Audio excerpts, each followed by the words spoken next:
welcome back everyone, welcome back to another edition of La Comunidad, papi, of HonMonO versus the Comunidad Latino. As we're back here on the CranKy Ducklings. I'm of course host Live VIP. With me I'm joined by these amazing players, by the people in the chat, and by my plushies as well. Welcome one and all to a very special Showmatch series, pro player versus the Latin American community. Here we go. If you're here last week, you would have been here for our previous Showmatch with MC, with Minchul. The boss toss himself did go up against the Latin American community. We saw them go back and forth in their series, in their matches, and now this week we have the most honorable of monorables. He's an animal. Let us go.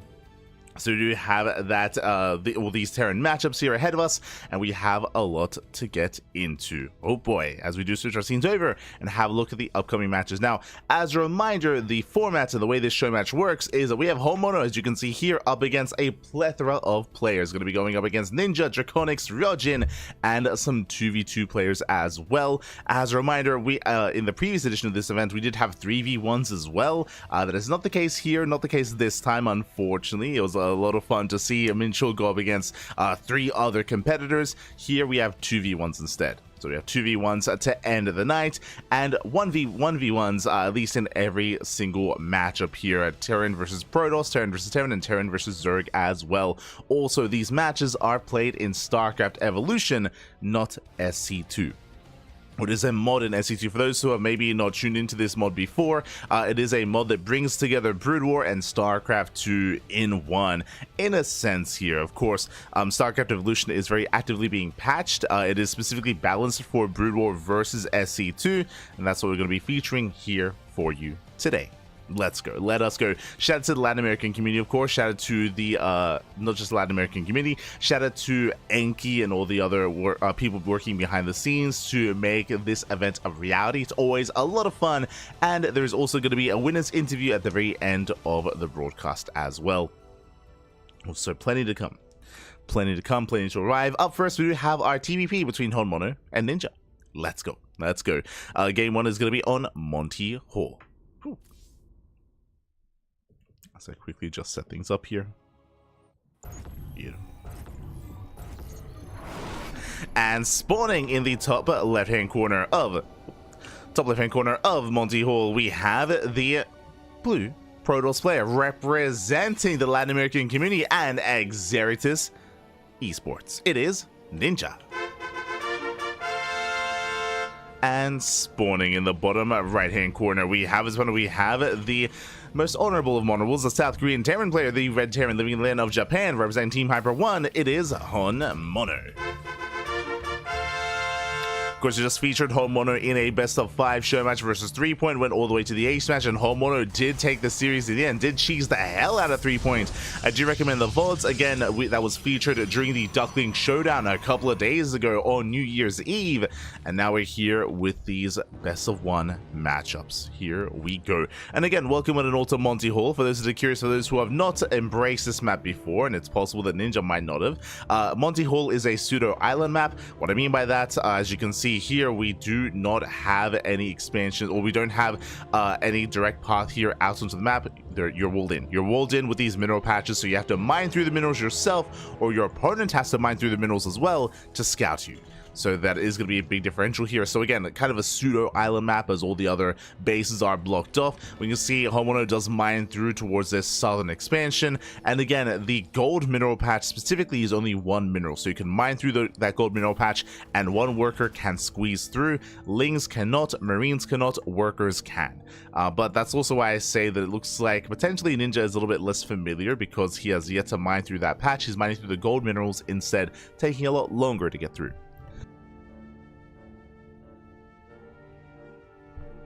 So he is going to be going for a much later expansion. Further in, just going for his own gate into Cybercore, into a more delayed Nexus. It is, of course, SC2 Protoss from the side of Ninja, and the Brood War Terran from the side of HonMonO, opening up CC into a 3-rack setup. Okay, so very bio-heavy here out of HonMonO. Likewise, also going to be mined through those patches, so you can actually gain access to this side of the map. Another important part as well is that each one of these lanes is completely isolated from the other. It's almost like a MOBA here. We have the center lane, the lane towards the south, and the lane towards the north as well. You can, of course, traverse between them with drop play, with drops, with Nidus worms, for example. That is possible. But outside of that, a ground-based army would have to rotate by racing back home and then rotating back around and getting back into that lane. So that can make rotations very awkward for certain races. Of course, Protoss players will have recall available, so they can always recall back home if they are out of position, but for other races it can be a little bit more awkward to do so. As HonMonO is getting into a 3-back setup, again working towards that academy as well. That should be for stim, for all of our range upgrades as well, for the bios, very biocentric here out of HonMonO. Meanwhile, across the map we have extra gateways on the way. It looks like a 3-gate blink setup here from Ninja, and he is now moving out. He expands towards the south, he breaks through towards the center, moving out across the map. Blink is not yet done, as Blink just now begins, and now he will confirm that at least HonMonO is not here, not towards the center expansion. It's going to take a while to really piece it all together. Will take a while. Likewise, no any kind of crazy tech on the way either. I mean, HonMonO just focusing on his bio production. Now we have the follow-up factory into the starport. The Marine army is looking to move out. Again, this does hit a little bit sooner when it comes to a stim timing, just because you do not need starport production to support the main army. You can go from stim straight into medic production as well. Oh, and HonMonO already moving out. And again, HonMonO, he hasn't actually scattered. He doesn't really know where his opponent has expanded, so he's gambling a little bit here. He's pushing right through the center. Ninja did confirm that, of course, HonMonO did not expand in the center of the map either. And Ninja, he is exposed. He is vulnerable. Oh, and HonMonO is rocking up. Does move out across the map. Again, that's a lot of bio. Stim is not yet done, only halfway completed this one. He scans, he is looking for the base. He's looking for the expansion, checks the northern base, and now he has confirmed the south. He has confirmed, does start a step forward. Nice force field. Shield battery is going to be targeted down, and Ninja should be able to hold on. The shield battery tanks a lot of hits, and Ninja holds. And Ninja does not lose a single unit. Did lose a shield battery, but that can be replaced. That was 9 Marines going down. Scan does a real saturation. And again, that was a bit of a premature move here by HonMonO. He did not wait for stim. Behind this, tank production has begun. Getting into tanks, second factory. Building up his bio, preparing here to defend against the counterattack. Blink is about to finish, and the bunker is not yet done. Oh, does stim in. Stims in, and Blink, 5 seconds. Uno más. Oh my god, Stalker does go down. Blink finishing up after the Stalker falls. So HonMonO does step forward. We have the, what is it, 1.5 millimeter rounds with we have the range upgrade on the way for HonMonO. Is it 7.6? 7.2? Something like that. We'll see it on the right hand side when it does get researched. But HonMonO, he does hold on. The tank is out. Siege mode has been researched. Of course, this is back in the day when siege mode does have to be researched instead. It has to be learned by the tanks. They'll learn how to set up. Medical production well underway. And HonMonO, he's getting secure. At the same time, Ninja taking his own third base, expanding towards the center. Taking that center expansion, not expanding towards his opponent. 238 shells, there you go. feels like some kind of number. There we got there. Basically 7.2 millimeter rounds.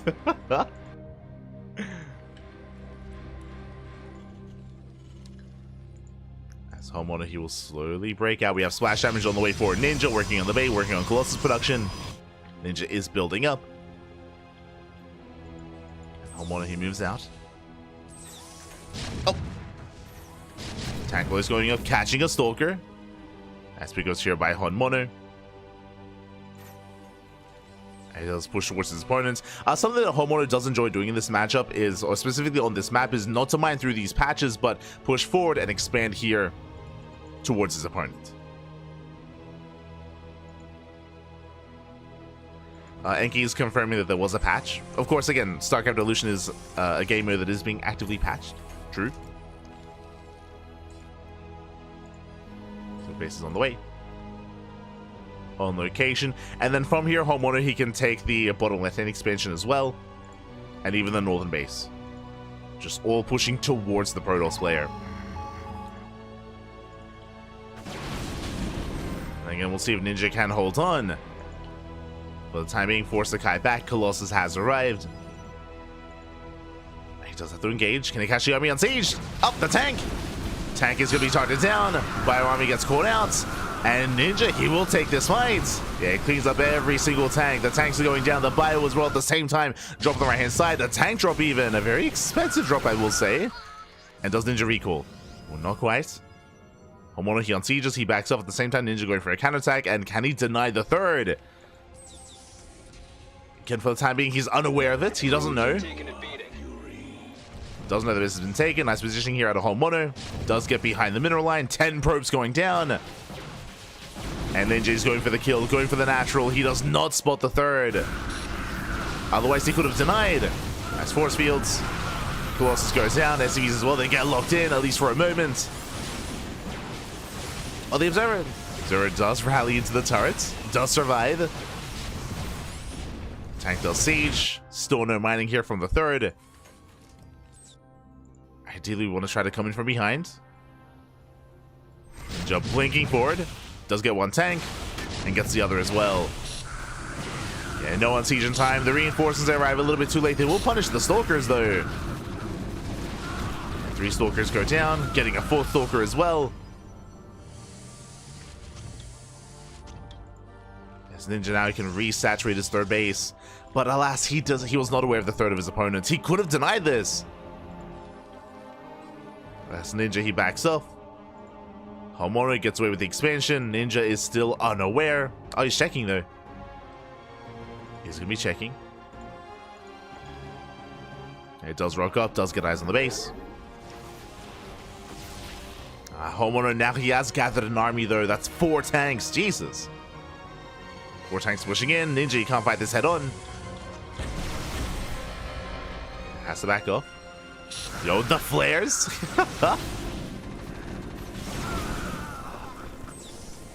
Some of the flares do collect. Optic flares, I should say. It's a rare sight. The way that it works is that it reduces the range, the vision of a unit to 1 or to 0. Doesn't mean that you have no vision, but it means you have to rely on other units to provide vision instead.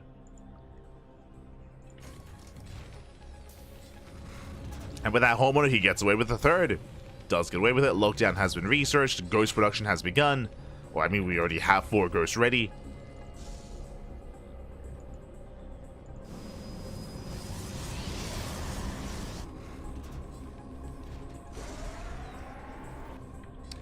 As HonMonO, he is walling up. Likewise, Ninja maintaining himself, getting into Storm. Storm production underway. And again, like the other difficult thing for Protoss here is that Ninja can't go for Zealot Rumbais, right? He can't go for Zealot Rumbais. He can go for War Prism Harass, that is true. That is what he has to rely upon. But your typical Zealot Rumbais aren't really going to be anywhere near as effective because there's only one base that's really exposed, and even then it's not because the army is in position. Any kind of Rumbais and any kind of counterattacks, they are rendered almost inert. Hello, HonMonO. Nuke is on the way. Let's go. We have the nuclear silo. HonMonO moving out. Looking to nuke the expansion. Ninja taking a 4th.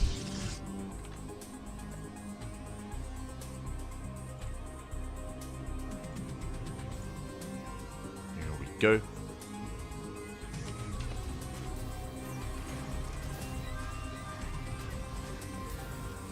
I thought it was taking on the whole community at once. One at a time or 2 at a time. So we go. Nuke is going to be thrown down. Ninja, has he noticed? I'm not... Okay. He's at least somewhat aware. Doesn't have detection. Nuke is going to go off. Oh, does kill himself in the process. Ghost goes down, but here comes the main army. And lockdown is ready. Yo, we are ready for the lockdowns. HonMonO, he has a terrifying army. Does push forward, laying siege upon the third. Massive tank boys going up. And here come the lockdowns. Oh, there it is. Lockdowns to Colossus, the Immortals as well. Most of the main army. And from here, HonMonO can just push forward. He can just push forward. Lockdowns, it lasts so long. Yeah, he's stimming in. What about the storms, though? Storms are ready. Army dives in. Oh, storm on the bio is getting on top of the tanks. Nuke on the main army. But the storms. Oh my god. Yeah, the storms are going to be brutal. One of the storms does not quite connect, though. Yeah, did have a shoot with that storm. Zoning away. There's still one tank left. That was a very tense fight, and Ninja, he almost broke out. But barely not. Has to retreat. Going to be zoned away. Again, one more storm may have been enough.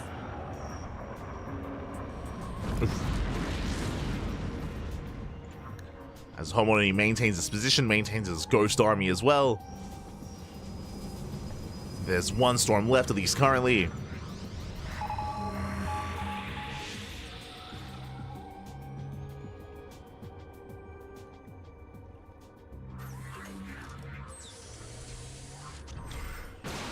Ninja, he does push out.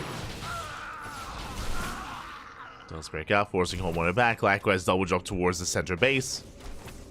Does get the tank. Tank goes down.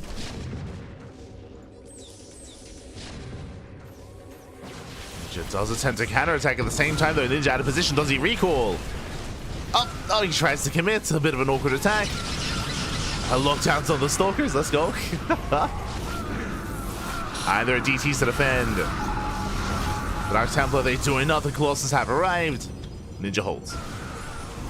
Ninja, he does hold on. Pulling back, takes down the CC. There's so many of them, Jesus. I mean, I guess you need them for all the nukes. And Colossus raining down the army. Oh, but there's still no buffer here for this force. 30 SCVs going down, and Ninja, does he have enough? Not the Colossus. They're running into the Ghost. The lockdowns are brutal. The Colossi, they're going to be going down. Charge coming in to support. Storm as well. A massive storm on the army. Oh my god, the storm is brutal. The storm connects. The tank goes down. But the lock-on is still good. Jeez, the lock-on lasts so long. The first units they're still locked down. They're still in stasis. It's crazy, but they do deny the third. They're raised 4. There we go. Finally, the lockdown does expire. Ninja breaks out, getting a 5th base. He pulls away. Does pull away. UT238, yeah.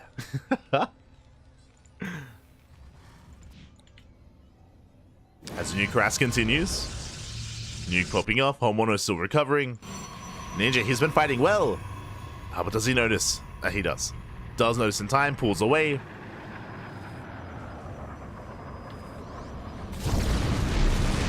Nuke shutting down the side defense.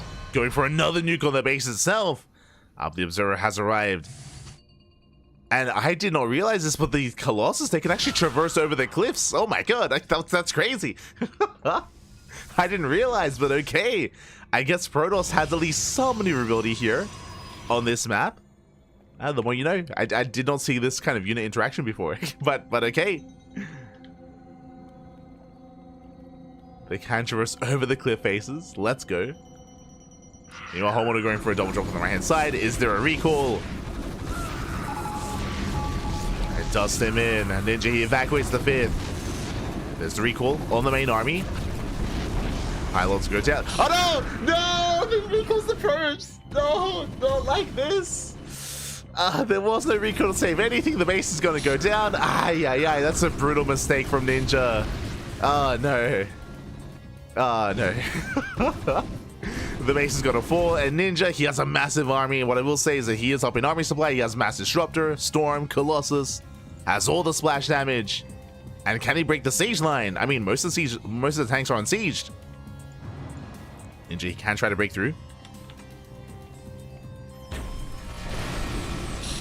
Okay, he's going for it. Does commit, shows the Novas. Nova's going to be going off. Storms as well. Oh my god!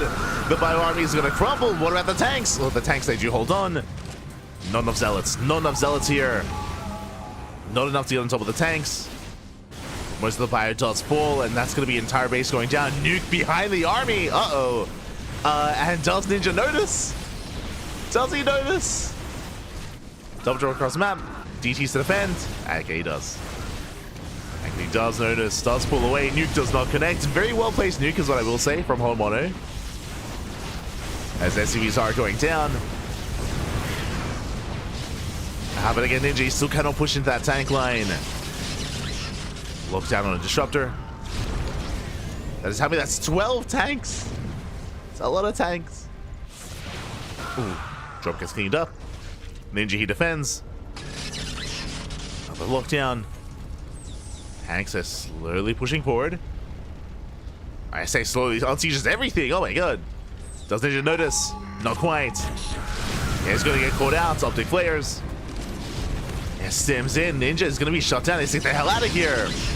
Oh my god. Once again, the lockdowns are brutal. And Ninja, he loses every single one of his disruptors. That's how many? There was 6 disruptors going down. And Ninja, he overstayed his welcome. He has to retreat. The 5th base is gonna be denied. Oof. And Templar getting caught out as well. There we go, the stack nukes. Base goes down, Ninja just being zoned away. Hopefully he notices. Oh no! No, get out of here! The nuke! Oh, does connect! Connects with the main army as well. Ay, ay, ay. Does take a nuke to the face. Very nice, Nova. Nova takes down a massive chunk of medics. Ninja backs off. Still just being bullied back. Had to, yeah, still 12 tanks for HonMonO. The tank count is insane. I mean, Ninja's been playing so well throughout this game, but there were a couple of key missteps here and there. Like as we saw, getting caught out on the map. And with that, Ninja looks like he's abandoning the base. Yeah, he just gives up on it. Gives up on the expansion. HonMonO gaining ground. Ninja rotating towards the center, but I mean, what can he do here? He's mining.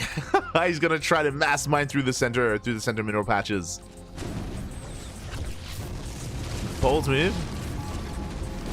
Going to attempt a base trade and nuke here on the main army. Ninja does notice.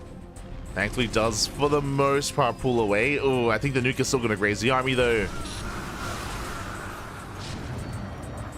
I think he'll take down a couple of zealots. Yeah, zealots go down. Oof. Not respecting the nuke enough. And HonMonO, he is doing it. He breaks through, takes down the Colossus. The lockdowns are brutal here. Pushing into the main.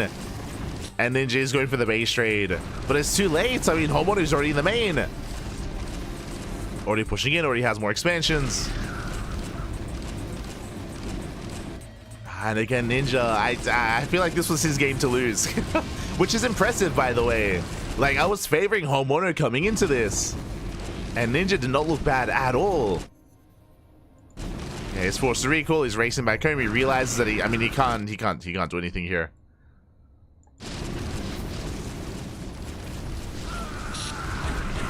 Charge will take him in. Ooh, the tank line is brutal. And Ninja's gonna be cleaned up. GG gets called and HonMonO takes game number 1. Whew, GG. GG, well played. A very intense back and forth. We saw, again, for the most part, Ninja, he was winning these big major engagements. You know, despite the lock-ons, despite the siege lines, I was very impressed with how Ninja was able to engage with the main army, catch it on siege at times, catching that with storms, with novas as well. That is definitely where HonMonO was lacking when it came to splitting and trying to avoid damage from spells like storms or from purification novas or from these major engagements. Likewise, bases were being denied, but at the same time there were some crucial missteps here when it came to getting caught out, when it came to the missed recall and a base going down. Because that northern base fell, I mean, because of that, Ninja never got a 5th. He never got a 5th base up and running. He was stuck on 4 bases against a 3-basing Terran, and alas, he couldn't really take the economic lead he otherwise would have wanted, as he never was able to re-expand.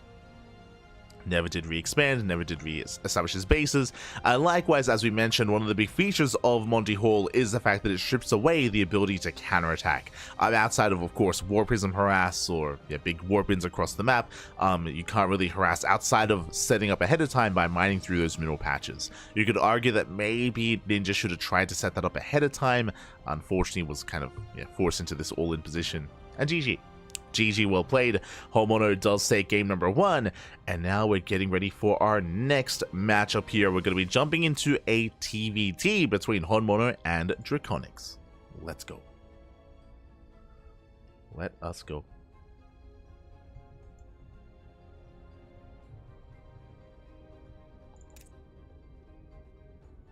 So getting into game number 2. The mobility of SC2 Protoss can really pull Brood War Terran apart. That is true, but that's also why the map is kind of the map itself. Monty Hall does kind of like strip that away, right? Going for Zealot runways, going for warping counterattacks, like that isn't really as possible as it is on some of these other maps, where the map itself is more open. Speaking of, here we go, we're loading into Abyssal Reef, and spawning in the top left-hand corner of Abyssal Reef, we have the Peruvian Terran player, the Yellow Terran, representing NWCE. It is Ducklings. And spawning in the bottom right-hand corner, we have his opponents. We have the Red Terran player from South Korea, living in the land of Japan, representing Team Hyper 1. It is HonMonO.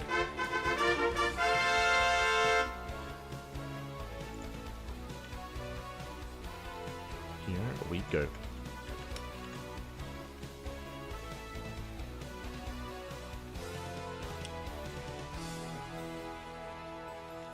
So satisfying seeing the nuke. Oh no. I mean, the nukes were quite successful as well. We didn't see any kind of major connections, but connections nonetheless. Grazing the army.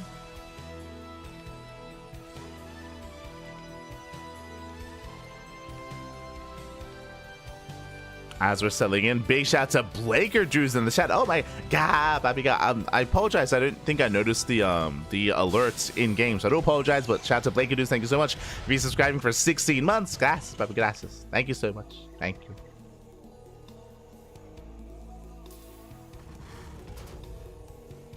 Here we go.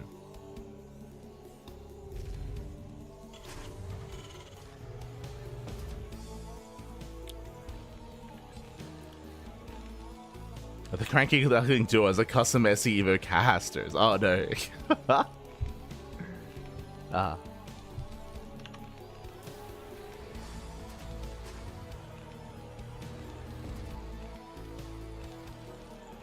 What's it gonna be when you get supply blocked? Make some deepers, papi. Ay ay ay. Oh no. Your workers are under attack. Calm down. Not like this. Oh god. All the catchphrases, all of them. Oh no.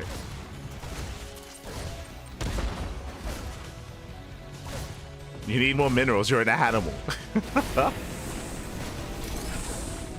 The wall is not a wall. As up for now, Reaper does dip in. Trading with the army. Trying to attempt to outmaneuver HonMonO, but last so far HonMonO, he's able to hold his own. My apologies, I was a little bit distracted. It's going to be a Rax into a 3 Rax follow-up here. Sorry, an expand into a 3 Rax follow-up. Quite common here in Brood War Terran. And so far, he is able to keep up with the Reapers. Did end up losing 2 Marines, though. But the medevac has arrived, or the medic even. As Ducklings does get behind the mineral line, getting into those SCVs. Ooh, 1 SCV goes down, not bad. Gets 1. And will be zoned away. All in all, after the Reaper harass, 2 Marine kills, 1 SCV. It's some okay damage here from Ducklings, catching another Marine as well. HonMonO rallying out, getting caught with his pants down a little bit here.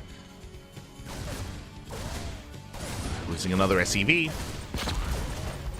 And another Marine. And back at home, Ducklings is just setting up, getting to his own 1-1-1 setup tank production, bio into, I would imagine, Raven production as well. Is building up, trading quite well with these Reapers. No game-ending damage, but nice trades nonetheless. Ooh, a stim is done, and HonMonO does catch out one of the Reapers. Does get 1. Cyclone has arrived, once again, just out-trading or just out-positioning the army. Oof, the range is brutal. Once again, HonMonO trying to catch out the army, gets the Reaper. The Jukes. And there we go, does catch the Cyclone towards the end as well. Very nicely done. Bit of miscontrol out of Draconics. And HonMonO holds. HonMonO, he does hold on. Building up more bio. Getting to eventual tank production. Now, before that does occur, there is going to be a big power spike for Draconics, specifically with Ravens. Ravens are on the way with their Interference Matrix. We've seen the power of Ghosts and the power of Lockdowns, especially in that last series. That is true in that last game. But here, I mean, Ravens will hit harder. Well, they will hit first, I should emphasize. They're going to be online faster. And Draconics can make use of that. Getting to his own 3-1-1 setup. HonMonO taking a starbase on location. Being active with his Marines. As a reminder, Stim is done. Science facilities on the way. Is scouted here by the scan.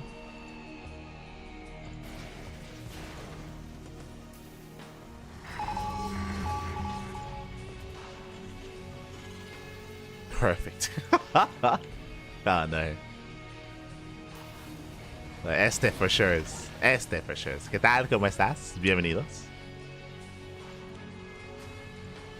As HonMonO, he's just being active just to try to catch any kind of move out, whether it's a draw play, whether it's a committed push. HonMonO does have map control, or at least has a map presence. Just building up his bio upgrades.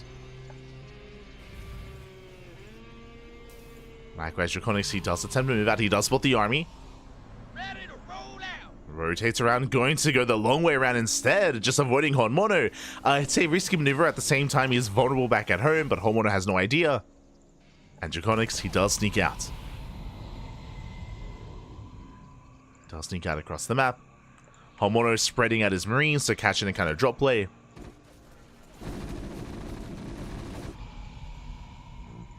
And back at home, what is there to defend? No tank production yet. Rushing into Ghost instead. Okay. Rushing into Lockdown. That I was not expecting. But I'll be honest, without tanks, HonMonO is going to be in trouble here. And Draconics does go right down mid. Or he does, I guess, avoid the main army. Pushing towards the natural. The Ravens are here to disable, but there's nothing to disable. Yeah, tank volley is going up. Depot is going down. HonMonO, he has to evacuate his natural. He's set up for an attempted surround. But I mean, the Ravens are not just here to disable, they can also throw down auto turrets. Draconics, he does slow step forward. Going for the CC. Can he get it? Oh, no, he does. Command Center goes down. Command Center does fall. Lockdown is done. HonMonO, he can break out. Does he target the tanks, the Ravens? He's got 5 ghosts. Building up energy, reinforcements are on the way. And who gets surrounded? Draconics, he does run into the main army. Oh, he does run into the bio. 1 Raven goes down, massive pickup. Oh, and the tanks are exposed as well. 2nd Raven falls. And we come in for the surround, and Draconics, he gets caught out. Massive pickups, 3 tanks and 2 Ravens. You want the bio army pushing in, reinforcements towards the 3rd. Tank stable siege. HonMonO fighting his heart out. Some of the production is being camped. But HonMonO, he should be able to rake this, especially with those lockdowns. There we go, lockdowns on the medics, on the medevacs, okay. Tanks as well. HonMonO, he will clean this up. These are expensive losses here for Draconics. But he did kill the base. He killed the natural. Took down some depots. 9 mining here at the 3rd. Damage was done. And back at home, Draconics has a massive economic lead here. 63 workers back at home. Building on more tanks, more bio. May have lost a large part of his army, but I mean, he can still hold his own. He's still looking quite competitive here. And the pressure's on HonMonO. He's got almost mass ghosts. Jesus. he's got 11 ghosts. Almost as many ghosts as there are Marines. Crazy. Working on +3? Jesus. The upgrade advantage for HonMonO is insane. As Draconics just now working on 1-1. HonMonO moving out.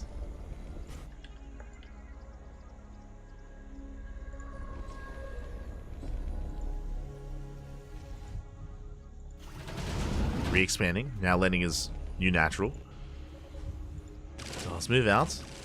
Draconics has to be careful. Does rally over the army. Does notice in time. How about the lockdowns? Can he get the medevac? I think he can. Yeah, he's within range. Full medevac goes down. Massive pickup again. The power of lockdown. Up once again. Gets another medevac. But Draconics' main army does respond. Tanks take siege up in time. Massive tanks. Oh my god. The tank shots are crazy.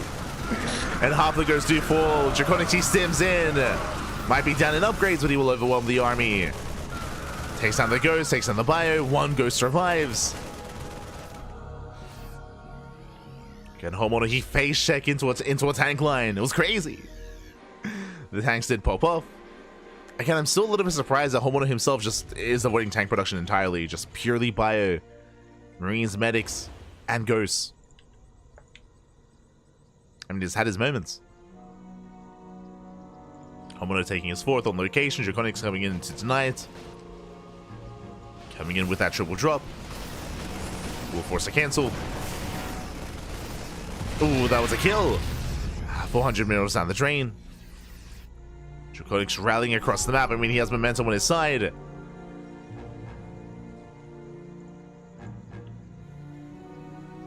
Draconics can go for the kill. First timing in, lockdowns on the medics. Medevacs even. On the tanks as well. HonMonO, he will clean this up. Very efficient trade. But that was merely only half the army. Here comes the other half.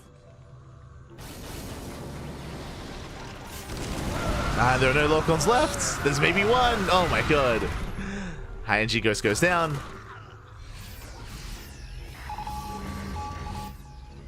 And there's still another army. HonMonO, he just can't get any breathing room. Force to pull the boys. Tanks a little bit late to siege. But the SCVs, they just get annihilated here. The ghosts, they will break through. Oh my god, but the tank boys are brutal. And there were no lockdowns. Their lockdowns were just a little bit too late. And Draconics, he has done it. He breaks through. Breaks through the defensive line. Getting on top of the bio. There are still tanks left over. Draconics, it looks like he has done it. Is running out of Marines, but the tank line is still solid. 2-2 soon about to finish. And again, a lot of this did come down to the initial move out. For Draconics to avoid the main army, to skirt around the edge. I mean, hey, Abyssal Reef is a large map. And killing that natural at the start of the game was just a pickup that HonMonO could never really recover from. Did try to, though. Once again, trying to break out into 6 tanks. And GG gets called. Draconics takes down a HonMonO. GG. Latino America fights back. GG, well played. I mean, we saw something similar last week as well with the MC show match, where MC did not go undefeated. We did have some of the Latin American boys take maps off of MC as well. And you can see here, HonMonO, he also does not go by unscathed. As Draconics does take the game, and again, even Ninja had a really close series against HonMonO as well. As a reminder, though, these are best of ones. These are best of ones. And with that, HonMonO versus Latino America, they are tied 1-1. And now we are getting into our next match. Into our next best of one here. It is going to be that best of one between HonMonO and the Bolivian Zerg player, Ryojin. Let's go. HonMonO, he went up against SC2 Protoss, SC2 Terran, and now SC2 Zerg. Whew. Let us go.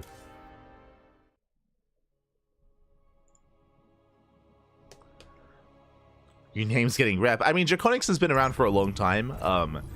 Has been around for a number of years. I'll be honest, I thought Draconics retired. Divertido, pa. Sí, sí.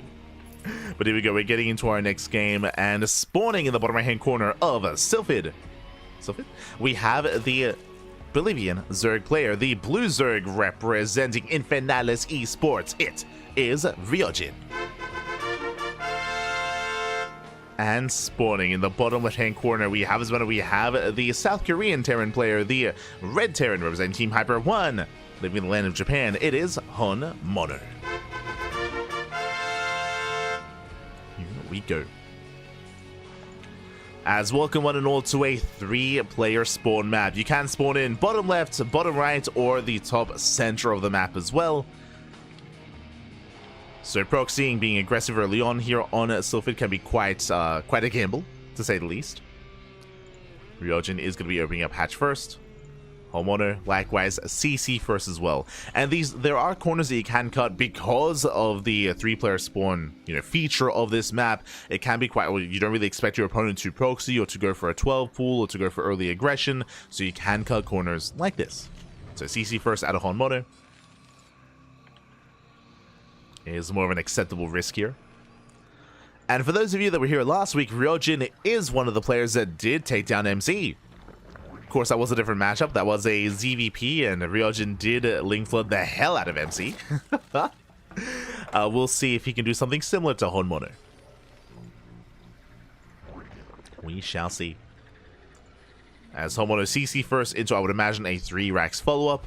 Again, very common setup here in the Broodor Terran openers. Working towards bio production, working towards stim. Now, we have seen game after game here, both against Protoss and against Terran, that HonMonO, he is willing to be active early on before stim completes. As stim is halfway done, he's willing to move out with his bio army. So we'll see if he's going to be assertive here as well against Ryojin.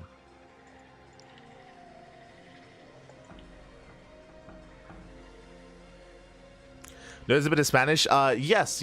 I think we might be the reason for it. I don't know. But HonMonO, he started learning Spanish like a couple of months ago. I don't know, because he very much so drops by the channel quite often. And I don't know if he got interested because of that or not. Hard to say. But a couple of months ago, he started learning Spanish. And he does say, whenever we run tournaments, he speaks in Spanish whenever he can, which we appreciate. Do appreciate it. But yes, HonMonO, he's a very aggressive player in most matchups. At least when he plays SE2. Here we go, stim is on the way.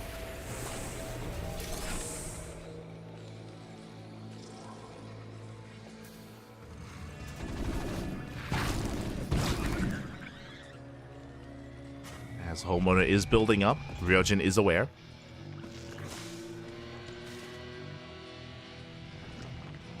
And again, Ryojin, he has been a competitor for a number of years at this point.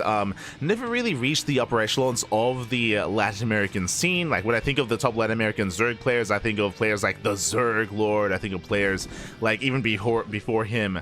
Oh my god, I almost said Darkness. Not Darkness. Jesus. Oh god, what was his name? Dark Unnamed, that was it. Dark Unnamed from Bolivia as well. I feel like Ryojin was always in the shadow of Dark Unnamed for most of his career. Of course, Dark Unnamed has since retired many years ago at this point. And Ryojin has stepped up in Bolivia. But again, hasn't been as active as some of these other Zerg players have been. So great to see him. Great to see him here, achieving success. As he's not supposed to move out. Let's go. Firebats now in the mix as well. Again, they have their place, especially against Ling Bane. So Fireback does chase down Ryojin. Hunting down the Lings. Let's go. Up. Oh my god. We'll catch them out, at least some of them. And yeah, stim is now done. We do see HonMonO committing with his move out. This time with Firebats. This time medics are in the mix as well. At least they're on the way. HonMonO does move out. Back at home, Ryojin, he's looking to defend with roaches, was distracting with lings, was buying time, still looking to do so as well, picking off one marine, forcing out another stim. HonMonO was distracted, and roaches, they're on the way. They're just now popping out in time. And is it going to be enough to hold on? How many roaches? 12. Soon to be 11. One roach gets picked up, no ravagers. HonMonO does scan ahead of time. And the roaches, they are here in time. They will shut this down. We almost got a surround. HonMonO's going to be forced back. Again, just a really defensive play here by Ryojin to get into roaches. But Ryojin, he is not droning. He's not droning up. He's staying on 2-base saturation. He's massing up Lings, going for a massive counterattack. And HonMonO, can he hold against this? There's no bunker. There's no bunker. There's no tank production back at home. HonMonO, he's in trouble. He's racing back. Bleeding out Marines, bleeding out the final Firebats. And Ryojin, he can just keep pushing. He can commit. And HonMonO, he's not ready for this. What does he have? He has only Marine. Yeah, only Marines at this point. Again, he was unable to confirm the Roach production. Otherwise, I'm sure he would have backed off and he wouldn't have committed. But he did lose half his army. And now HonMonO, he's up against the wall. Ryojin started stepping forward. Ravagers, they have morphed in. Oh.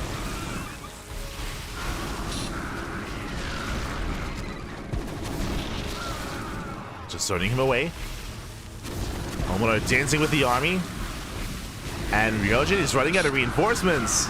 Gonna be pushing forward. The Ravagers are exposed. Yeah, Ryojin, he overextends. Did have to retreat. The Roaches, the Ravagers are gonna be hunted down.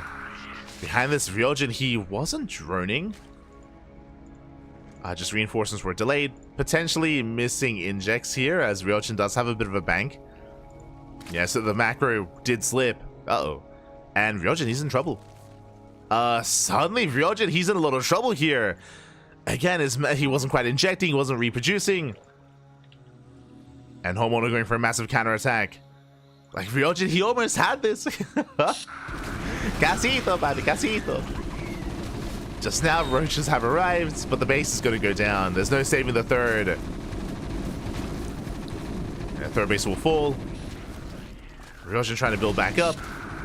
1-1 upgrades finishing up for HonMonO. Again, didn't lose any workers. He saved the natural. Now he can push in. Just containing the Zerg player on 2 bases. Ryojin, he had potential, Pappy. He had potential. HonMonO pushing in, bullying back the army. Yeah, nice control. Takes down the spore. The spine crawler even. Decent surround there by Ryojin. But again, he cannot fight this without any kind of buffer. Lings are on the way. Once again, no injects. I mean, he did lose the queens. Yeah, and it looks like HonMonO is going to snowball out of control. Takes down every single Roach. The Ravagers as well. There's just not enough behind this. Wait, no larva. I mean, no money either. As Ryojin, he was all in. And HonMonO is snowballing out of control. How the pendulum swings from one player to the other. GG gets called as HonMonO. He fights back. He does take down Ryojin. GG. Whew. GG, well played. HonMonO does take it. He was up against the wall. Things were looking dire for HonMonO, but it did seem like Ryojin, his macro did slip for a while there. Ryojin, he was not able to reinforce. He didn't really have anything to help support his army, and because of that, he was caught out. He was caught out. If he had recognized that he was running out of steam, that he was running out of reinforcements, or at least that they were delayed, he should have backed off from there. It was a brutal moment. It was a game-ending moment when Ryojin lost all his Ravagers. When all the Ravagers went down, that was game then and there, and very quickly everything swung in favor of HonMonO. GG, well played. With that, HonMonO takes a lead against Latino America, does take a lead against them, and now we are getting into our next match, a bit of a more fun match here. Let us switch our scenes over. We can all have a look together. Again, so far we have had a back and forth. Again, I still feel like game 1 was very close and very clutch. HonMonO versus Ninja, that could have gone either way. HonMonO did take it in the end. Here, Ducklings took down HonMonO in the TVT. HonMonO took down Ryojin in the TVT. And again, a lot of these games have been very close, very back and forth. I'll be honest, I'm a little bit surprised by how competitive these matches have been. And we have 2 best of 1s left. You can see here HonMonO versus some of the diamond players in the Latin American community. To make it even, of course, HonMonO, he isn't facing off against GMs. I mean, he did face off against GMs in the best of 1s, in the 1v1s, but in the 1v2s, he's going to be going up against diamond players instead. So we have 2v1s coming up next. We have Gnocchi and Pomita. We have Spirit and Atlas as well. We're going to be going on a very short break. We're going to be going on a short break here. 5 minutes to get some snacks, get some food, take a moment here to get ready for the 2v1s to come, which is always a lot of fun. As a reminder, these are not Archon matches. This is not Archon mode. This is straight up 2v1. So we'll see you guys after the break. See you soon.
And welcome back, everyone. Welcome back to a special Latin American show match, the Latino American community up against HonMonO. Again, we just wrapped up with all the 1v1s, and now we have something special. We have all of the 1v2s. The 1v2s. Let us go. We have HonMonO versus Gnocchi and Pumita coming up next. Oh boy. And it's always really interesting to see these 1v2s just because you don't necessarily have as much cohesion between the two players. Like you have the advantage of having two different bases, two different armies facing off against one opponent. But you know, we need some synchronization between the players as well, and sometimes that's not always there. Sometimes it's not always there, papi. Yeah, there's some infighting going on. We'll see how they all bring it all together here as we get into our next best of one, as we load into our 1v2. Let's go. Let us go.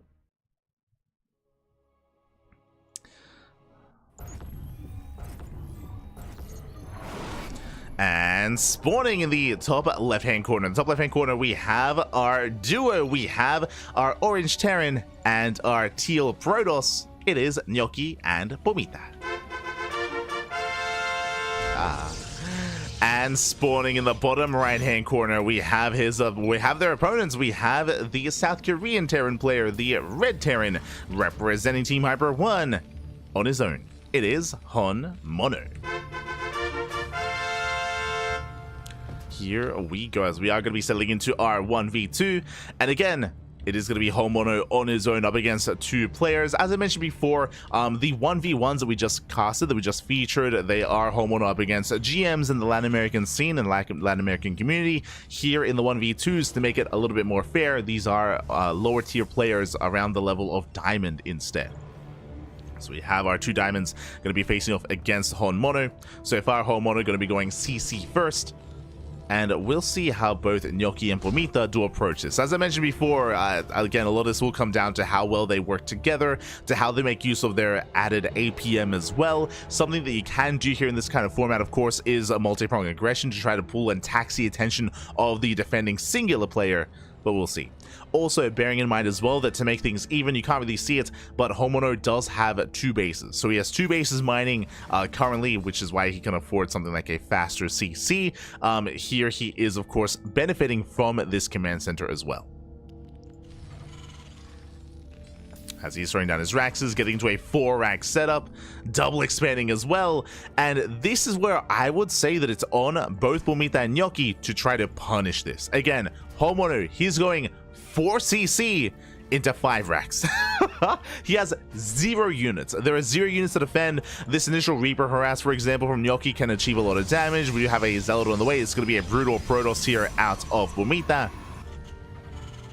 And again, that's a lot of axes. It's going to be a lot of axes. The first wave of Marines are on the way.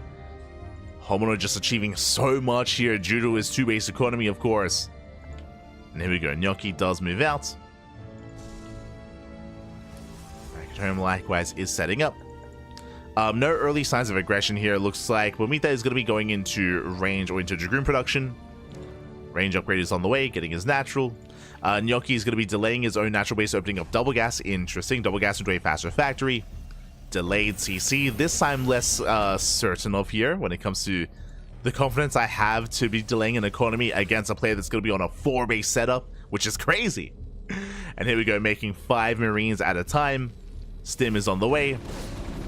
Reaper does get into the mineral line. Will delay some mining here at least, but I mean, we got 4 CCs. HonMonO, he's fine. He can afford to lose a couple of workers here and there.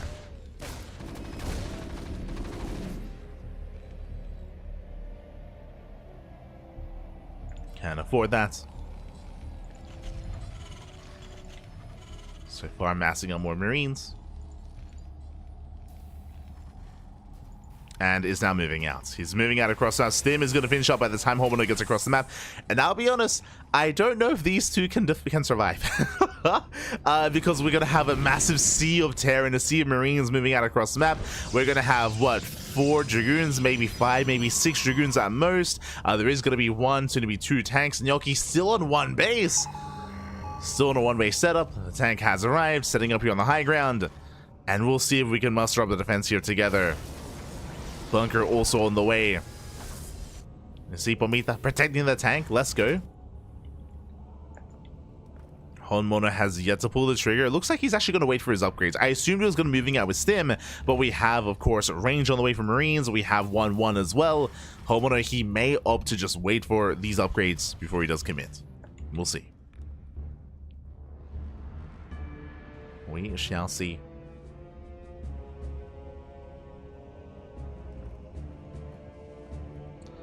As we do have HonMonO moving out. Makes his way towards the expansions. Does skirt around the left-hand side. He avoids the initial ramp. We see Gnocchi is setting up here with those bunkers. But HonMonO is going to come in from behind. Is going to sneak up on the army. Oh, I should also... One moment, though. There we go. Just trying to make the UI a little bit cleaner. As HonMonO scans at a time, he sees the tank setup. I mean, despite having all these Marines, can he actually break through this? I mean, the tanks are exposed. True. Like, these 2 tanks, they can go down in seconds. Reaver production has begun. Let's go. Bumita setting up, getting into Reavers. We'll have some greater splash damage. Gnocchi getting supply blocked. Still yet to expand. But 2 players, they are building up. Meanwhile, Banshee has arrived, is gonna go down. Does get eyes on the would-be 5th base of HonMonO. At this point, HonMonO can double expand, getting a 5th, getting a 6th expansion as well. Still going purely mass marine. With all this science facility, though, I would imagine once again HonMonO wants to go into lockdown, into ghost production. So marine, medic, into ghost is his go-to. Scans ahead of time, does spot the initial Reaver. And more Reavers are on the way. This does complicate things. With tanks and Reavers involved, I mean, despite having a much smaller army, there's a lot of potential here for the duo of Gnocchi and Bumita. I don't see Gnocchi getting this 3rd base up and running, though. As HonMonO does have map control. And he should be able to deny this. I mean, that's going to be the difficult thing here for this duo, is expanding and taking a 3rd. Whether it's here on the low ground, whether it's here on the left-hand side, these bases are more exposed, and it's going to be more difficult to keep up and defend these locations. Meanwhile, there we go, 6 ghosts being made at a time. Lockdown is being researched.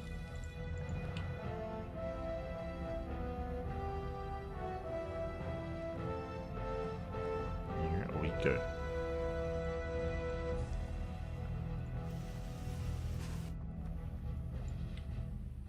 So HonMonO, he does move out.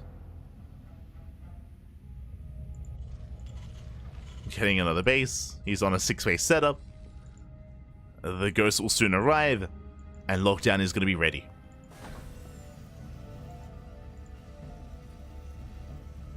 Lockdown is going to be ready here. Has someone built any tanks in the last several? Has he built any tanks today? I don't think he has. Oh, actually, in the TVP, did he build any tanks? He did, yeah. So on game one, he built tanks, and he has not made a single tank since game one. So only the TVP, not against Zerg, not against Protoss, and not here either. So only game one. He's a bio boy. And so far, HonMonO, he doesn't check the left-hand side, doesn't check the expansion. But HonMonO, he has a massive army. And again, as I just mentioned, expanding and taking a third base is going to be a tough ask here for our two players. Or Latino America. Your SUVs are getting wrecked. He's a deep enjoyer. Gnocchi coming in with a Marine run-by, not bad. Does sneak out, and gets a couple of SCVs. HonMonO getting another command center towards the left-hand side. Double expanding even. Just taking all those bases. HonMonO is going to be the first to max out. And again, we need a third. We need more bases. We need to sustain ourselves. +1 air attack? Okay. +1 air attack on the way.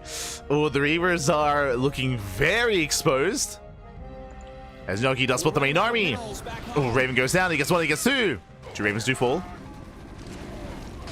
And he's going for the dive. Pushing up the ramp. Massive lockdown here on the tank. Oh my god, Reaver shot goes off. Massive connections.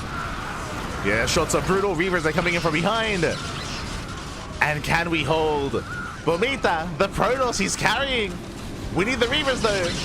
Oh, lockdowns on the Dragoons. The boys are being pulled. Reaver shots, they connect. And it looks like the duo, they will barely hold on. It would have been a clean, as a couple of Reaver shots are wasted. Yeah, they're going to be wasted towards the left-hand side. Dragoons are going down. Very efficient trade here by HonMonO. And again, this would have been a much cleaner fight if Bumita was in position. If the Protoss was on the high ground, if the Protoss was in position, if both players were aware of the army, this would have been a much cleaner hold. And alas, here comes the second wave. And Bumita and Gnocchi, they're not ready. They're not ready for this. Gnocchi, he lost everything. He lost all of his tanks. The Reavers, they get locked down. And HonMonO, he's going for the kill. Forcing his way up the ramp. Locks down every single unit. The Reavers, the Dragoons, and the tanks. And again, without those Reaver shots, HonMonO, he can stim, he can win. The Reaver shots were insane though. In fact, they were very impressive. Despite that, HonMonO can just rally on forward. It locks down some of the probes. At this point, why not? As HonMonO, he has done it. He has broken through. Again, unfortunately, the duo, they didn't have eyes on the main army. They didn't know where HonMonO was. Once again, lockdowns on the Reavers. Scarabs aren't quite ready. And HonMonO is going for the Protoss. He knows that the Protoss is his biggest threat. And he will push in. As the rally, it's endless. Just non-stop bio production. He's making 22 ghosts at a time.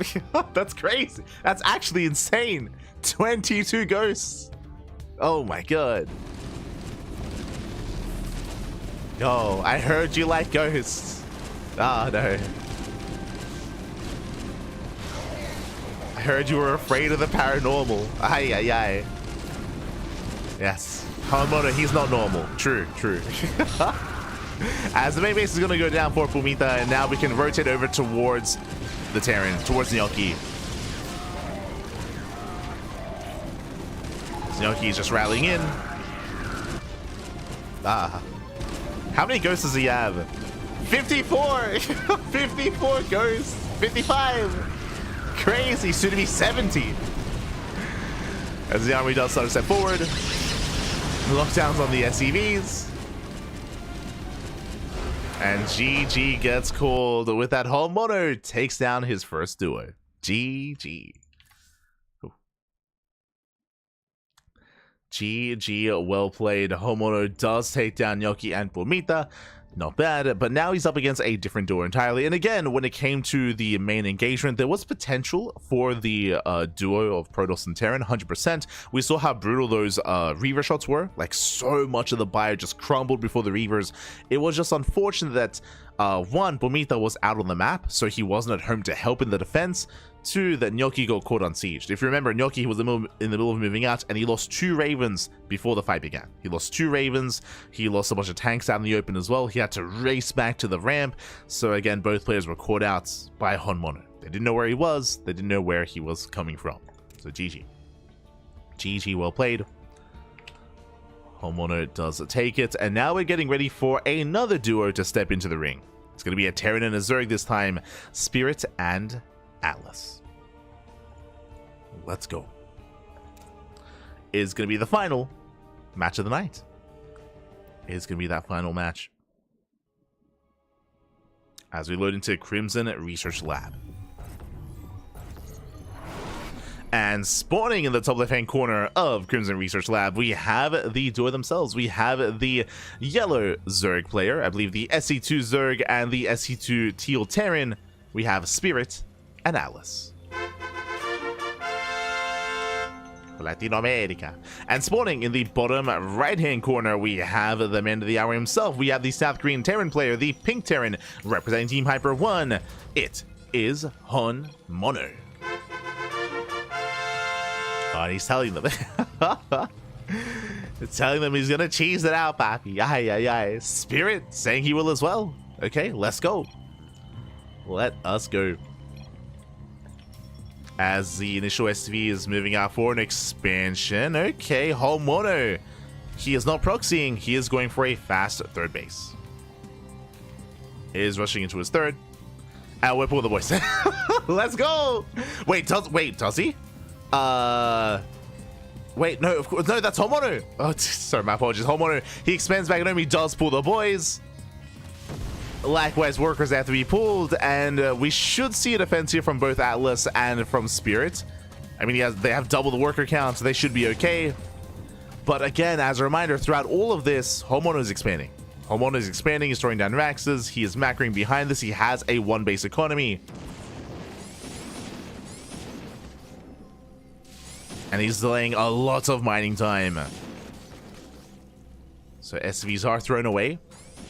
They do deal some damage. Both players still 1 base. Ah, lo siento.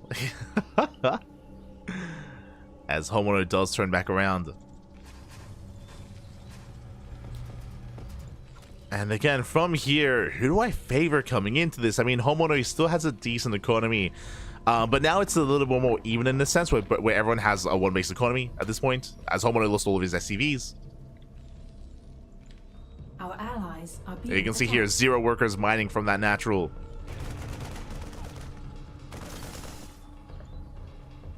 The spray gets thrown down. Let's go. HonMonO racing back. And HonMonO is going to have that much less to defend and just now getting into his own bioproduction. Marines are building up. Academy's on the way. Has to be repositioned. Again, a shaky start here from HonMonO. But we'll see if he can recover. Again, HonMonO, he's challenging himself.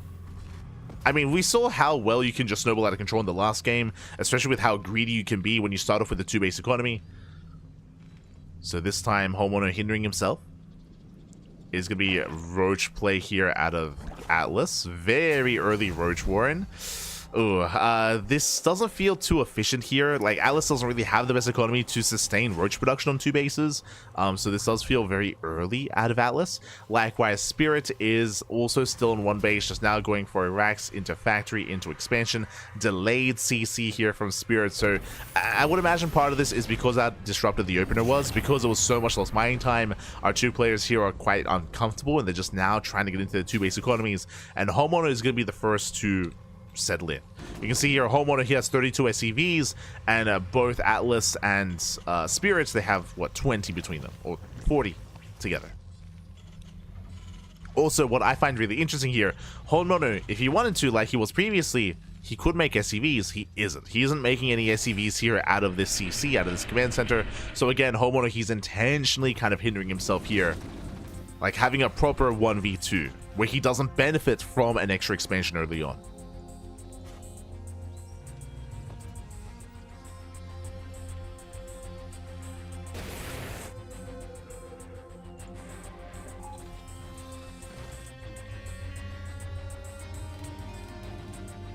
I mean, still did benefit a little bit from the harassing damage of those SCVs. True, that did happen. Outside of that, Atlas, he arrives, and again, as you mentioned, because of how early the Roach Warren was, and because of how early all this tech is, again, this does feel very inefficient. You can see that's why he only has one Roach, only one Roach. He can't really afford upgrades like this. I'm referring to the lair into Roach speed into double Evo chamber as well, off of a sub 2 base economy. So Atlas, he's getting ahead of himself. Meanwhile, when it comes to the Terran side of things, likewise, we are lacking workers as well. As our duo, they're falling behind economically, and that means in a longer game state, HonMonO, he's going to snowball out of control, and he will be the first to max out. Nice effect. The last HonMonO, he's settling in.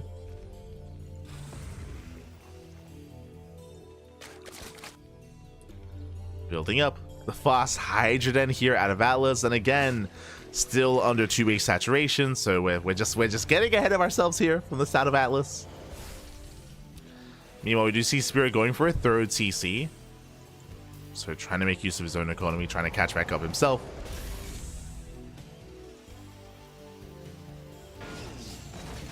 Getting to his own tank Banshee production. But HonMonO is moving out, and honestly, there's not much of them to defend. Like, what units are there? There's 2 Queens, there's 1 Cyclone, there's 1 Marine. There is no real army here. Atlas's army is across the map, and Spirit doesn't really have much to work with. He's got 1 tank, at least. Has 1 tank, soon to be 1 Banshee. But again, the armies are lacking.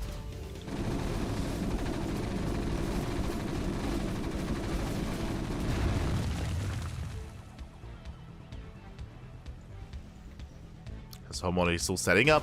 Rumbai does hit the mineral line though. Not bad. The Slowlings, they get in. Some SCVs are going down. That's going to be 4 SCV kills. 4 SCVs do fall. HonMonO, he races back home. This is buying a lot of time. A lot of time that both players desperately need. Atlas now getting into early Roach Hydra production. Still under 2 base economy. Still building up. Again, both players, they still need more time to actually get into their own production. And yeah, I'm afraid to look here. Okay, so HonMonO, he's got 41 Marines. At home, there's 8 Marines to defend, 2 tanks. There are 11 Roaches. Some of them are out on the map. Yeah, they're moving out. And here comes HonMonO. And I'll be very impressed if this duo can survive this. As HonMonO stems in, gets a tank, takes down the Cyclone. There is a tank on the high ground, and HonMonO, he will go for the CC. Attempts to lift, the CC goes down. And from here, HonMonO can keep pushing, but at the same time, Atlas goes for a counterattack. Have their reinforcements back at home. HonMonO, he does turn around. He's racing back home. HonMonO taking this seriously. Shuts down the Roaches. 1-1 not quite done. We have Lurkers being warped in. The Lunkers, baby. The Lair Tech Lurkers. They're on the way. 2 of them. Let's go. Atlas is setting up. Making his way towards the natural. Not really within range of much here. There's a scan. HonMonO comes in from behind and he just collapses on the army. Yeah, stems in, spreads out the Marines. Gets 1. Gets both. Both Lurkers go down. Atlas's army gets cleaned up. Behind this, the 3rd base for Spirit is going to be forced to land here at the natural. Still no 2 base economy. HonMonO is on 3. Still building up, still moving out.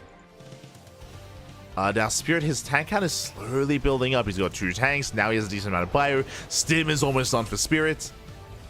Like this Terran army, it's building up. Spirit, he's becoming that much more formidable.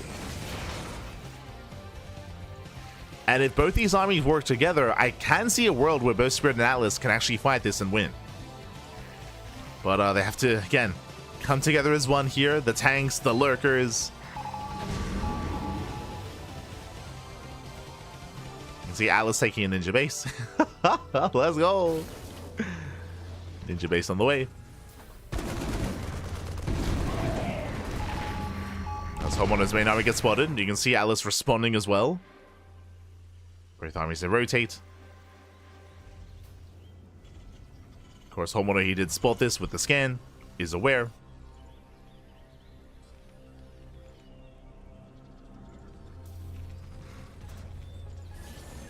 Just now getting to his own ghost production.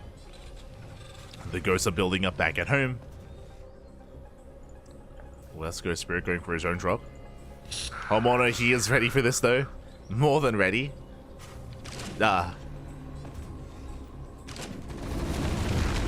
guess HonMonO, he will catch out the main army. Oh, the lurker shot too. Up! And massive splash shot's going to be going off. The bio army does crumble. But HonMonO, he will still clean this up.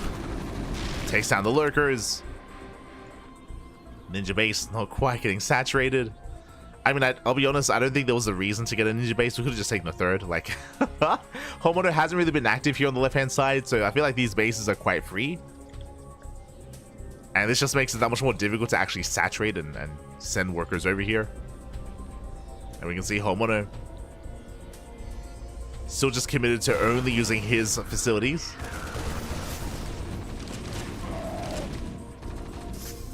Spirit is going to be forced back. Ghost Academy on the way. Spirit getting his third. How about HonMonO? He has an overwhelming army. And again, I don't feel like 2 players here can fight on their own. And Roach Hydra getting called out. We need to work together, papi. And here we go. Here comes Spirit. Unfortunately, this time there isn't really much Zerg support. Looking at the armies, Atlas has 3 roaches. Like, this is the army. 3 roaches for Atlas. So it's going to turn into a 1v1. I mean, that is a brutal tank line, but that's what the ghosts are for.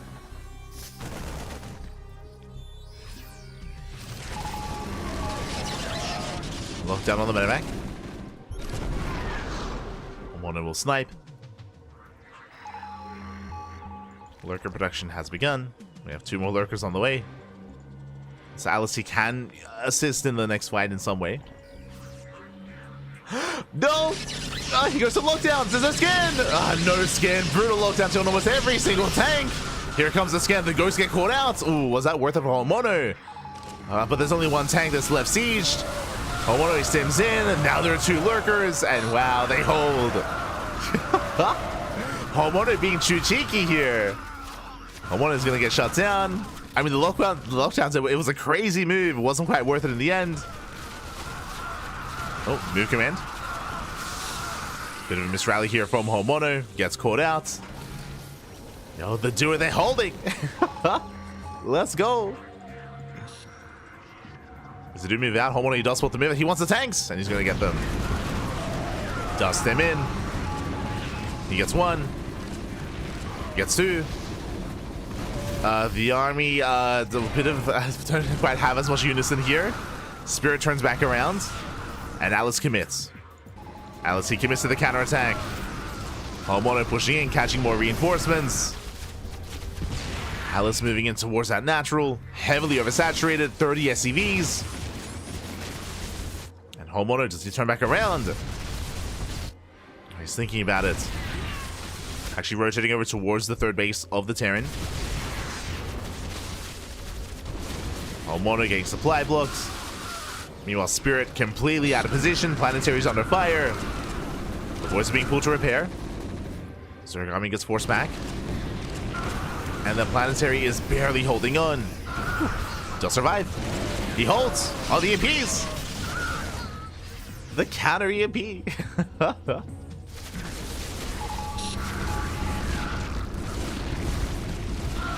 As HonMonO does collapse on those lurkers, we'll clean up the Zerg army. Does defend. We'll clean this up. Did lose the base though, or at least part of his mineral line. Still on 76 SCVs, Jesus. Still a very high worker count here for HonMonO. Spirit going for drop play. Alice, he's on somewhat of a 3-base economy, now getting a 4th. Lurkers are on the way. I believe he has no hive. No, sorry, does have a hive. Still is lacking those lurker upgrades. Forced to cancel. HonMonO denies the 4th. Spirit, he's going to try to respond. He's rotating over. HonMonO overstimmed. Lockdown on the tank. EMP does miss. Tanks are trying to siege up. Once again, another brutal lockdown. But the duo they're holding. 4th base on the way. Here comes that double drop. But there's plenty of him to defend. Yeah, there's plenty back at home. Oh my god, the lockdowns are brutal. Catches both full metamax. HonMonO, he holds. He can focus on his push. That is still a lot of lurkers.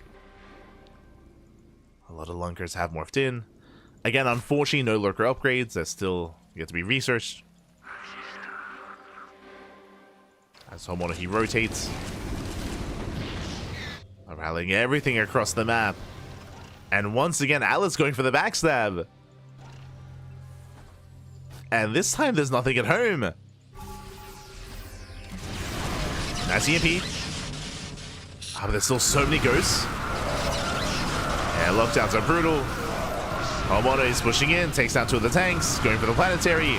And at the same time, Alice just coming to the base trade. And back at home, Spirit, he holds. He's holding on. He holds back at home with his tank line. And HonMonO, he turns around. Meanwhile, Alice pushing further in towards the main. Let's go. Came the production. He's out. Stop. Leave me alone. No. He's not stopping, Pappy. He somewhat has control of the ramp. And again, Ghost, they cannot lock down lurkers. And here we go. Alice pushing in. Takes down the CC. Getting on top of the Raxes. Pushing into the lurker is not going to be easy for HonMonO. The smash of the Lairtech lunkers. And Alice, he's doing it. He has done. He's just outpositioned HonMonO. Shuts down the bio. And they've done it. They kind of work together. Oh no. There is no Ahmad. Not here. GG gets called. And Spirits and Atlas together, they take down HonMonO. GG. Whew. GG, well played. A very chaotic game is what I will say. Very chaotic. And of course, HonMonO, he did, in a way, hinder himself. He did start off with a handicap by throwing away all of his SCVs at his own natural base or at the second base. So that is definitely a factor, of course. But despite that, HonMonO definitely had a lot of opportunities. And it took a really long time for both Spirit and for Atlas to really get their economies going. It was a really shaky start. Very shaky. And there was definitely opportunities for HonMonO to try to punish that. Alas, he wasn't too aggressive and too assertive, and over time, both Spirit and Atlas, they were able to stabilize, able to build up a semblance of an army, and yeah, in some way kind of work together. We had Spirit being the defender, and Atlas with the non-stop counterattacks. Some attacks were less successful than others, but when it mattered most, did pop off. Did pop off. GG, well played. Congratulations here to both Spirit and Atlas, and with that, that was our final best of one of the night. GG. GG, well played. Once again, a back and forth between Latino America and HonMonO. As we quickly catch up on the scoreline on the results. Let's go. Let us go. The 1v2 is usually versus amateur players. Yes. If I didn't make that clear before, I do apologize. But yes, when it comes to the 1v2s and the 1v3s, they do not allow GMs getting involved. Otherwise, it would be unfair. So the 1v1s are against GM players. So Ninja, Draconics, and Ryojin, they are GMs themselves. And the 1v2s are against amateur players. Just to keep things more even, to keep things more fair.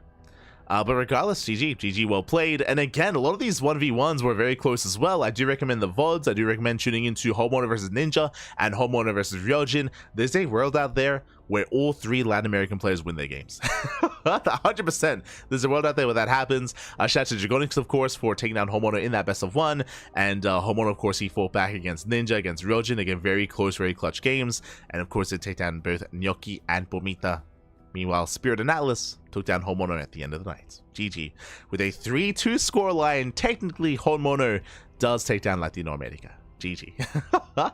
Fun fact, I think we had a similar scoreline with MC as well. I remember MC, he lost his matches against Ryojin and against some of the other, and Eon, that's it. I think Eon and Ryojin, they were the ones that defeated MC, but MC beat everyone else.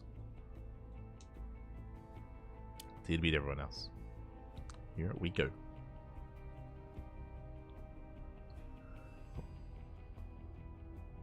And with that, GG, well played.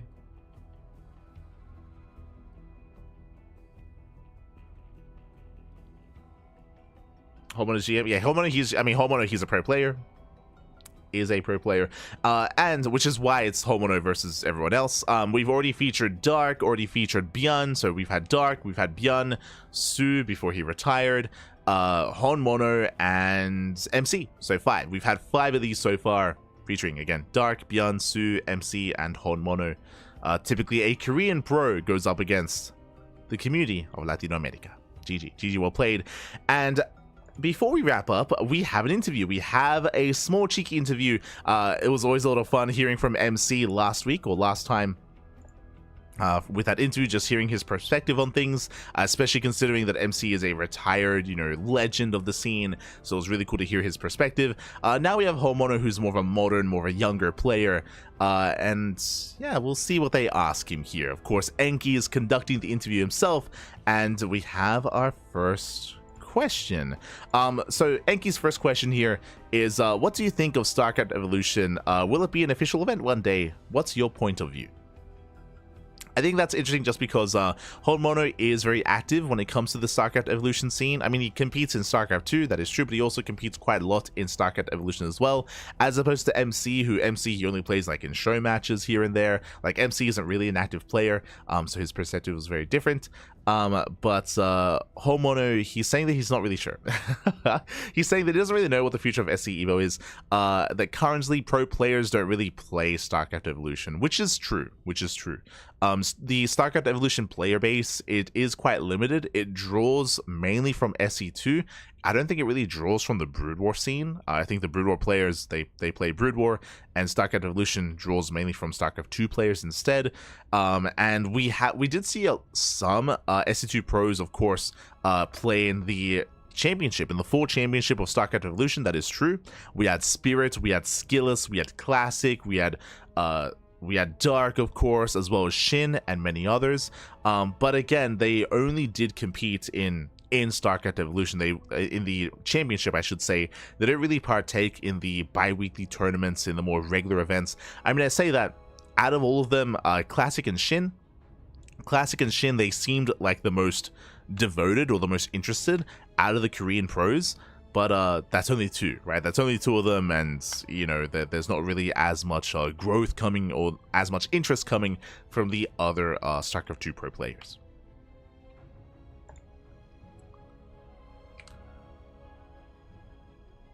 And HonMonO says, yeah, he says there can be some events, some event matches, some show matches, he thinks. So HonMonO is saying that he thinks that whenever there's a big event or show matches being held, then sure, the SE2 pros, they get involved, but outside of that happening, like, they're not really too interested in, like, laddering, for example, and regularly competing and taking part in StarCraft Evolution.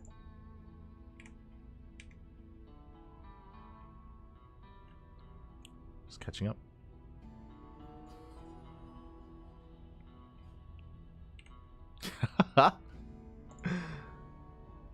Enki's asking, he's asking, oh, like, maybe like Shin, Rebellion, Beyond, Draconics. 3 points. HonMonO is saying 3 point is so good I can't win. Fun fact, these show matches were held before our Ducklings Showdown show match, where we did feature HonMonO versus 3 point in a best of 5, and HonMonO did win that. He did defeat 3 point. True. If you missed it, I do recommend it. The Ducklings Showdown was a lot of fun. For those that are curious, that was our end of year show match. Like it took place on the 31st of December. Was a lot of fun.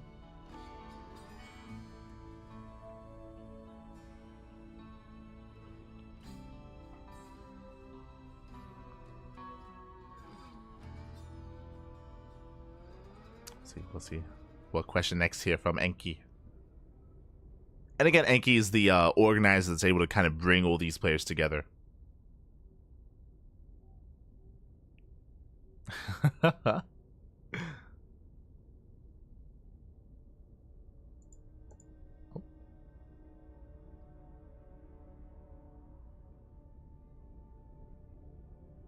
Oh, hold on.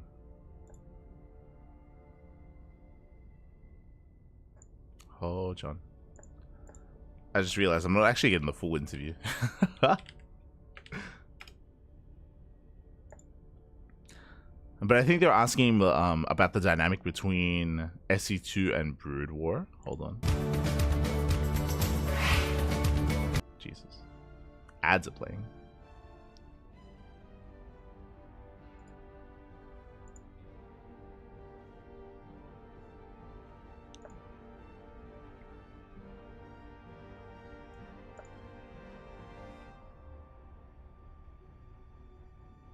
Played 2v1 versus Hearthstone. We were both 3k MMR. Pro gamers are monsters. They're crazy, papi. They're crazy.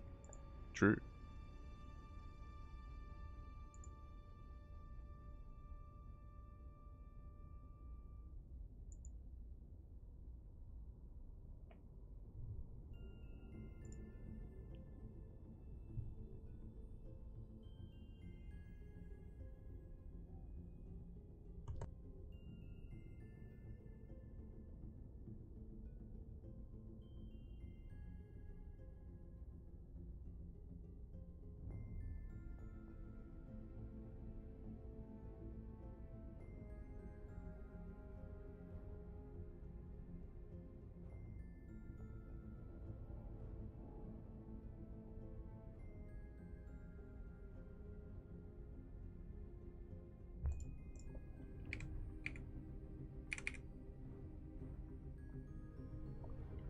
Sorry, I was just looking for the interview.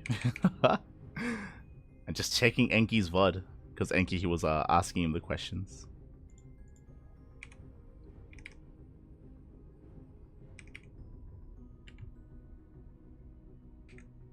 And HonMonO says, outside of just like pro gamers not really playing in StarCraft Revolution, he's also saying that balancing is really hard.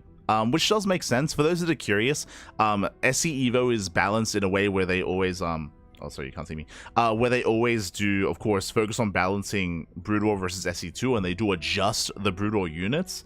But it is still a very difficult kind of thing to control.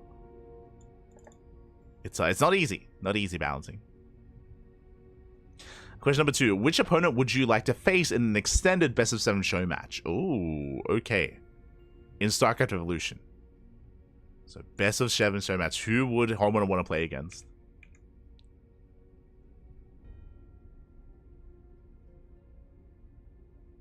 And Enki's asking him, like, Bjorn, Shin, Rebellion, 3 points. I mean, we did force him to play a show match, true. HonMonO on 3 point.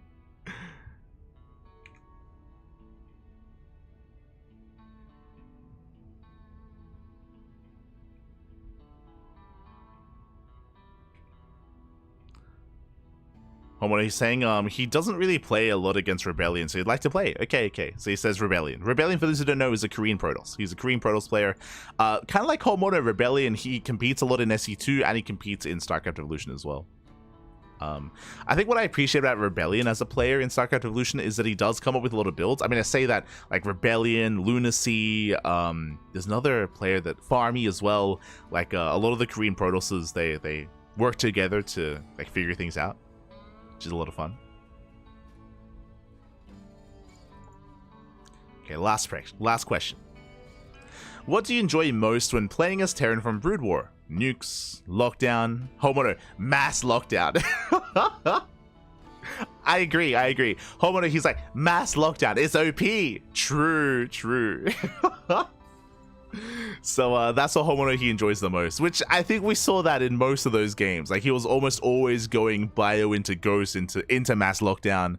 And I agree, like, as a spectator, as a viewer, whenever we see that, it's disgusting. It is absolutely insane. Like, just seeing mass lockdown, it's crazy. Just because of, like, its targeting, of how long it lasts as well. Okay, now we know. Extra question. And HonMonO, he's saying that Brood War Terran versus SC2 Zerg is too hard to play because lockdowns don't work. For those that are curious, lockdowns, they only work on mechanical units, so they work on most Protoss units and a lot of key Terran units, but they don't work on biological. So you can't lock, as we saw in the 2v1, you can't lock down lurkers, you can't lock down ultras, for example. So HonMonO is saying that he struggles against Zerg because of that. He doesn't have his lockdown.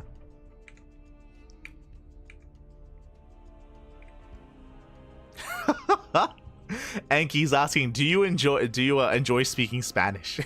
And yes, HonMonO is saying day 393 of Duolingo. Let's go. Grande amigo. Genial.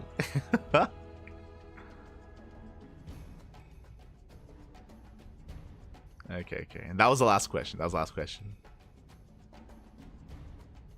Saying thank you for thank you for taking parts. Yeah, big shout to HonMonO. Big shout out. And a shout out to all the other casters as well.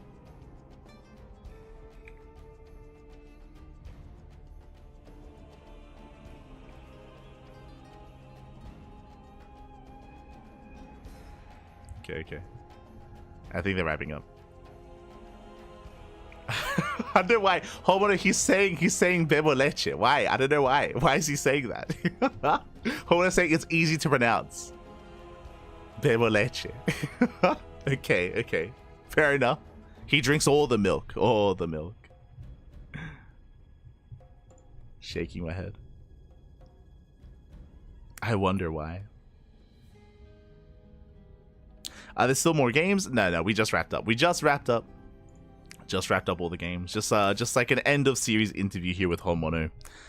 And with that, we're done. With that, we are wrapping up here for the day. Again, a bit of a shorter broadcast here, just 2 hours. And if you're unsatiated, if you want some more StarCraft, we're going to be live on the channel in 22 hours. I should use this more often. Hold on. Bam. There we go. You can see here the CranKy Ducklings weekly schedule. So you can see here on Friday, we just finished casting HonMonO versus La Comunidad Latino or LatAm. And later on tonight at 9 p.m. KST, again in 22 hours, you can see there, that is the Little League Cup Global Qualifier. So we have the Global Qualifier in 22 hours. You can see on Saturday, we have Massive Coliseum. And on Sunday, also Massive Coliseum as well. I don't apologize. I've had this for so long and I've just never used it. But I can just like show the schedule and just talk about it. It's just so much easier. Instead of just like looking over at the calendar. But yeah, this is our current weekly schedule here. We've been quite busy covering a lot of events, of course. And again, later on tonight, tomorrow, and the day after, all starting at the same time at 9 p.m. KST. We have Massive Coliseum and Little League Cup. So if you're curious, if you want some more StarCraft, we have you covered there. If you cannot watch live at 9 p.m. KST, then you can, of course, check out the VODs, as we have all of our VODs uploaded to YouTube on a daily basis. So everything's on YouTube. Plenty of content is there. We stream on YouTube as well. We stream on Facebook, TikTok, Kick, Twitch, all things CranKy Ducklings. We're all over the place, Pappy. We are all over the place. Likewise, you can follow us on social medias, as you can see there in the chat. Exclamation mark socials to follow us on Twitter, Facebook, Instagram, YouTube, and Discord. All the CranKy Ducklings. Just catching up with the chat. Hey man, been loving the channel. Still catching up on the Lulu Grand Finals, but saw you were live. Oh, thank you, Nathan. Thank you so much. Yes, the Lulu Cup qualifier was yesterday, and we have another one tonight. Another one is tonight.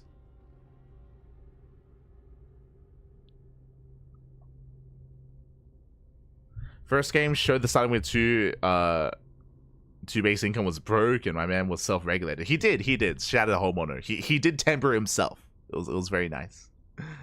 Respect. Yeah. But yeah, with that, we are going to be wrapping up here. I was tempted to have a ladder stream just because the stream was so short, but we have some things to do. I have a lot of VODs to edit and scheduling to do, and I wouldn't mind doing some laundry as well and doing some cleanup here back at home. So yeah, with that, we'll take it easy. We'll take it easy today. No ladder stream. I should be streaming tomorrow though. As you can see, tomorrow on Saturday and on Sunday we only have one cast.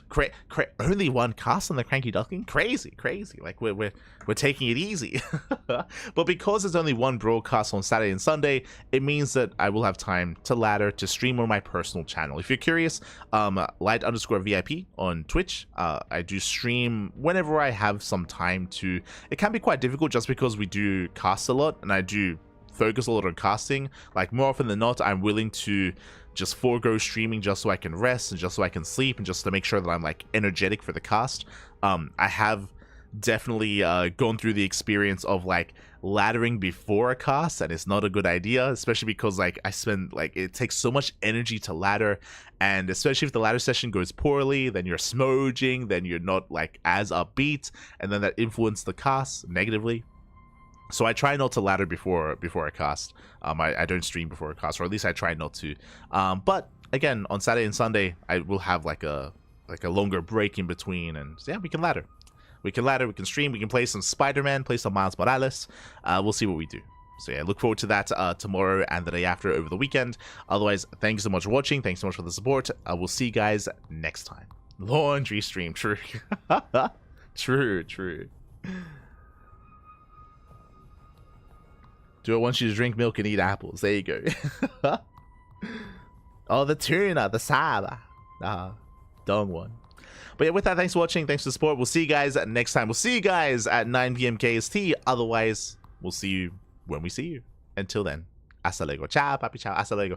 Stick around. We're going to be giving another StarCraft streamer a raid. We'll find someone to send everyone over to, so stick around. Otherwise, see you next time. Ciao. See you next time.